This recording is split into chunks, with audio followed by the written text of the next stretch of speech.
Check, check, check. Alright. So yan, magandang tanghali guys. Welcome back sa ating channel. So today, ang gagawin po natin is magpaparehistro tayo ng motor natin. So ito, Yamaha Mio Sporty. So bibigyan ko po kayo ng mga tips, guide, pati po yung step by step kung paano po tayo magpaparehistro ng motor natin. So bago tayo pumunta sa LTO, syempre unang step, pupunta tayo sa LTO, sa pinakamalapit sa lugar natin. So dapat po, bago tayo magpunta, meron na po tayong Xerox ng mga ORCR natin. Ayan, so para po pagdating po natin doon, di na po tayo magpapa-Xerox. Ito yung una yung dapat na importanteng meron kayo, Xerox ng ORCR. Okay, tapos bago natin iparehistro yung motor natin, make sure lang na puro all stock po tayo. Kasi po para po hindi po tayo mahirapan once na magpaparehistro na po tayo. Kung mapapansin nyo po yung motor natin, Mio Sporty, all stock po yan. Yan po mga boss, mapapansin natin, wala pa tayo dito ginawang modification. All stock, lahat, pati sa makina. Yan. So ang problema lang nito, wala pa siyang plate number. So ito pa yung gamit natin, temporary plate pa yan. Pero tignan natin kung mapaparehistro natin kahit ganun yung kondisyon ng motor natin. Pero okay naman, kompleto naman siya. ORCR meron, deed of sale meron din. Pero tingin ko hindi naman kailangan ng deed of sale doon pagdating natin sa LTO. So yun lang naman yung ginawa kong preparation dito bago ako nag-decide na iparehistro na yung motor natin. Ayan. So syempre, sa ngayon nata ang kapag nahuli ka po na walang rehistro yung motor, magbabayad po tayo ng 12,000 lang naman. So di ba, masakit sa bulsa. So kaysa gumastos tayo ng ganong kalaki, naisipan ko na iparehistro na lang siya para kahit papano pwede natin siyang ilayo-layo at wala tayong poproblemahin sa daan kahit makasalubong natin yung mga LTO. Diba? Ayun yung maganda dito pag nakarehistro yung motor natin. So last register nito is 2018 pa itong motor na to. Kaya nag-decide ako na iparehistro ko siya at gawan siya ng vlog para dun sa mga gusto rin magparehistro na katulad ko. Kasi first time ko lang pala magpaparehistro ngayon mga boss. Kaya gusto ko siyang i-vlog para gusto ko i-document kung paano ko ipaparehistro yung motor natin. So step by step, sasabihin ko sa inyo mamaya. So bahala na kung paano ko magagawa ng video. Hindi ko kasi sure kung pwede mag video sa LTO ngayon. Pero yon, pupunta na tayo doon. So tara, sakay na tayo. Be careful when you drive. Alright. So itong lugar na to, papunta to ng Balasing. Yan, Santa Maria, Bulacan. So bali magpaparehistro tayo sa Bagbagin kasi doon may LTO. Ang sumunod na LTO sa amin sa Balagtas na, medyo malayo na yon, bandang Malolos na. Kaya dito tayo magpaparehistro sa Bagbagin lang. Yan, doon tayo pupunta ngayon. So okay guys, so abangan nyo na lang kung ano yung mga mangyayari sa pagpunta natin sa LTO, sa pagrehistro ng motor natin.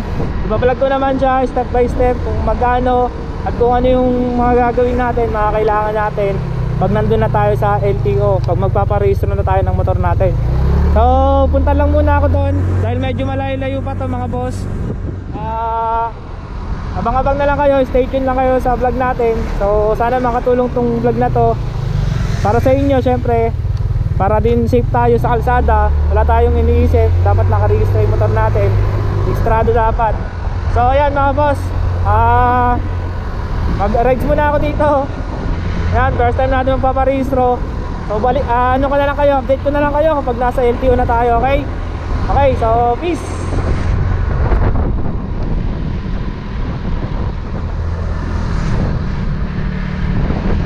Okay mga tol, update lang po tayo, no?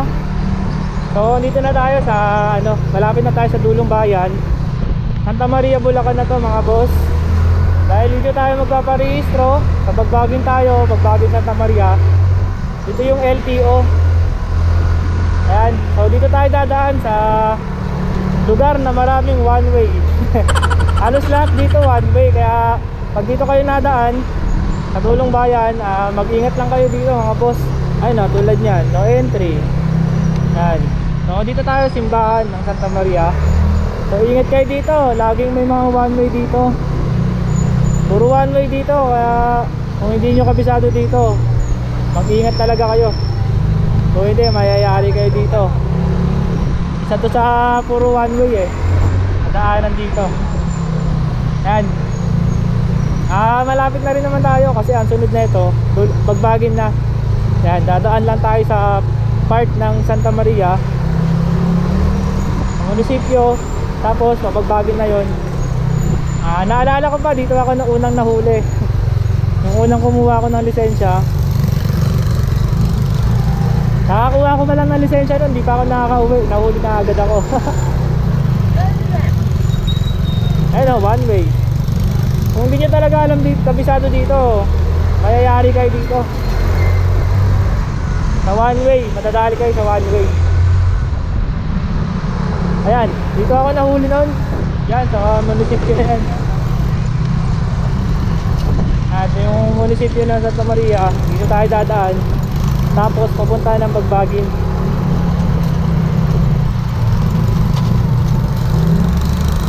Ayan mga tol, ito, padira-diretso na to, Bagbagin na yan. Update ko na lang kayo pagdating natin sa LTO. Madali naman mahanap yung LTO dito. Ipagtanong nyo lang dito, Bagbagin, LTO, Santa Maria. Yan. So dire-diretso to, LTO na to. So maya na lang.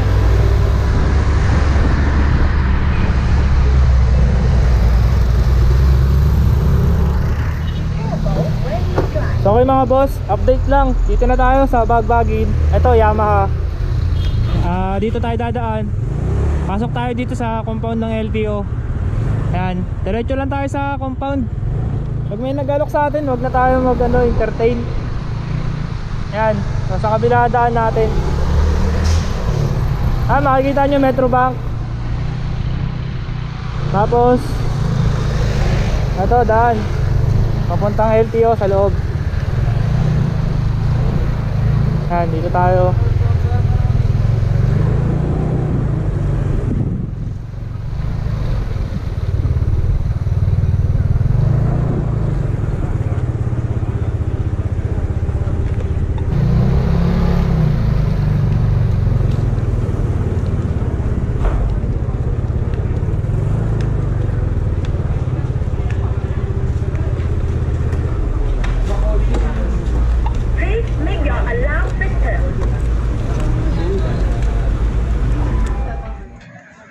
So okay mga tol, update ko lang kayo. So unang step, ginawa natin, binigay natin yung ORCR sa kanila.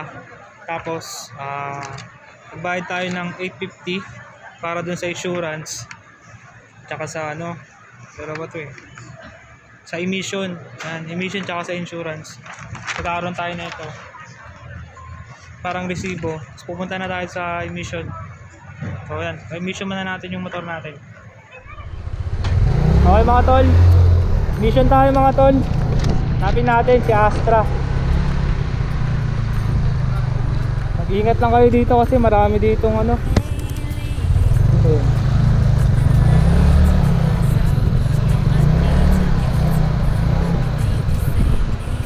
emission Astra.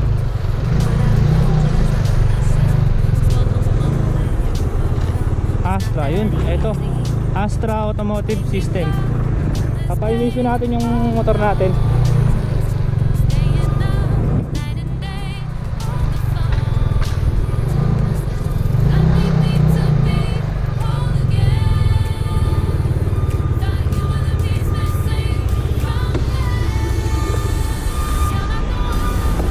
Please make your alarm system.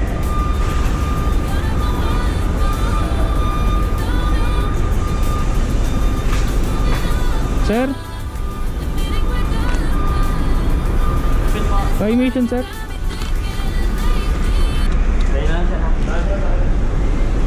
Okay.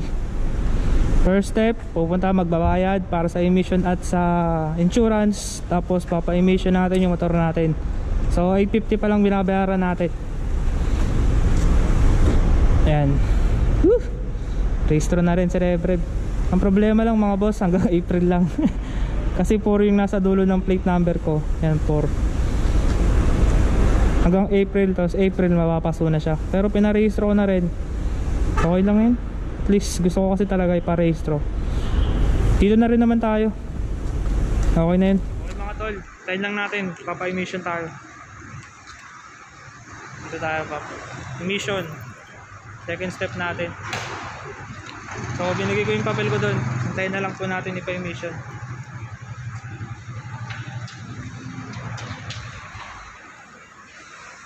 Ayan, so maya mga tol, update ko na lang kayo kung anong next step gagawin natin.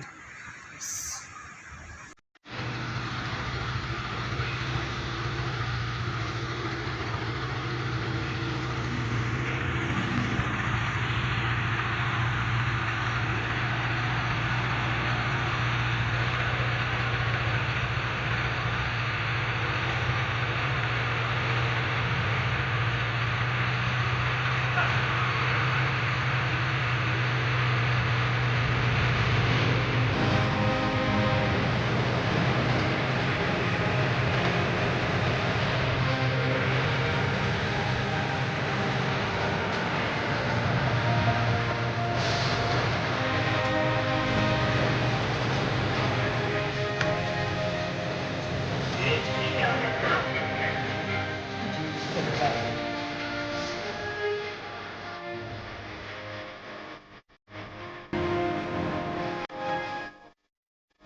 Lang tayo, no? So katapos lang emission si Rev yung e-sporty natin. Ayan, in-emission tayo. So okay naman, tapos ayan, pass naman sa emission. Then balik ulit tayo doon para sa insurance naman. Okay. So okay mga tol, pinasok ko na yung papel ko doon. So hintayin na lang doon natin tawagin yung pangalan natin. So update ko na lang kayo kung anong next na mangyayari. So okay mga tol, okay na po yung ating emission at okay na rin yung insurance natin. So ngayon naman, pupunta naman tayo dito sa Windows 7 para hintayin yung ating magbabayad naman tayo para sa OR natin. Okay, so Windows 7 tayo. Hintayin natin tawagin yung pangalan natin para sa OR naman. Ayun yung sunod na step natin. So update ko ulit kayo mamaya. Kasi pwedeng i-print pag walang magbabayad, kaya... So okay mga tol, tinawag na tayo sa Windows 7. Nagbayad tayo ng 950. Ayan. So una binayad natin 850, tapos ngayon Yung 950. tatawagan, ha? 950 para sa OR natin yun. Ayan. Sige. Sabihin mo sa akin pag pwede na. Windows 7, then next step natin Windows 8 para release na yung OR natin. Ayan. Yung pong GoPro, So yun pa lang naman ginagastos natin. Isang 850, isang 950. Windows 8 po tatawagin. Okay, so update ko na lang kayo pag nakuha natin yung OR natin doon sa Windows 8. Yeah. Okay, kamusta mga tol? So ayan, natapos na tayo. At nakuha ko na yung aking original yung receipt. Original ng ating OR. So 850 plus 950, nasa 1.8 yung ginastos natin, no? So yung akin nakarehistro to, ma-expired sa akin April din 2021. So 5 months lang kasi alanganin yung pagparehistro. Pero pinarehistro ko na din baka sakali na syempre gamitin din natin yung motor. At nandito na rin naman tayo kaya pinarehistro ko na.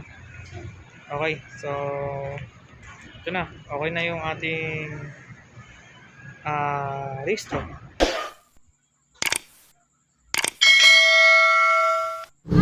Okay mga tol, bago ko tapusin yung vlog natin, ito pala yung mga tips and guide ko sa inyo. Unang-una, dapat meron na kayong ORCR na Xerox pag magpaparehistro tayo ng mga motor natin. Yan, ready na yan. Yun lang naman yung step by step natin.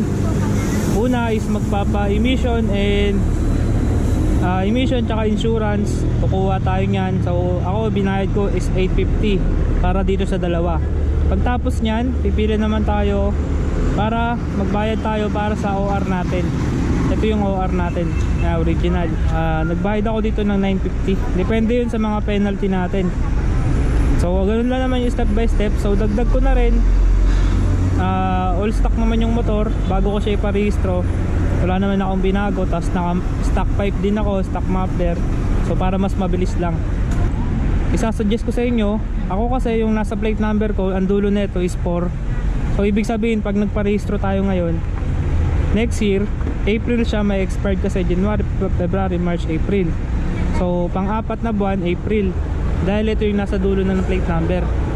Pero mas pinili ko pa rin iparehistro kasi unang-una gusto ko talaga masubukan magparehistro, kaya ayan, narehistro na natin siya. So bali sa April expired na ulit siya. Diba? Paparehistro ulit natin siya. So tips ko sa inyo, pag magpaparehistro tayo, tignan nyo maigi yung dulo ng plate number nyo. Ayan, katulad nyan 4. So kung di nyo naman masyadong ginagamit yung motor, pwede nyo siyang iparehistro sa April na, para isang taon yung magiging validation. Ako kasi bali 5 months lang, expired na ulit to kasi nga April diba? So yun lang naman yung mga tips natin. Overall okay naman mga boss, nakapagpa-renew tayo ng ating rehistro. Yun, ride safe.